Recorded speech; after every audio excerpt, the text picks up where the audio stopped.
Right, if you've been following my reviews over the past 48 hours, you'll know that 2 days ago I got an Icey-tek fridge and I put inside it 2 ice packs and a half-litre of frozen water and a bottle of white wine, and I did that at room temperature.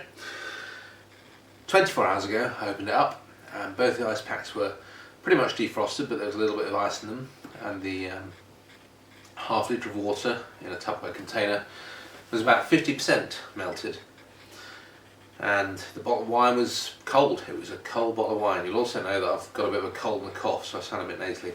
So here we are, 48 hours in, and I'm going to open it up and I'm going to tell you how cold or otherwise the things are and how much ice is left. I suspect no ice, but we'll see. Right, things are quite a bit warmer, to be honest with you.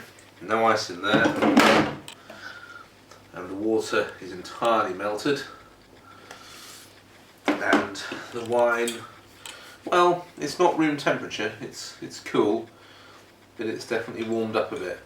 Yesterday it was quite literally a very cold bottle of wine, if not quite freezing, then a very cold bottle of wine. So I think the conclusion is that the Icey-tek is much better than an average 30-litre cool box that you might get from Argos or Go Outdoors, but if you want it to work at maximum efficiency, then I suspect you need a lot more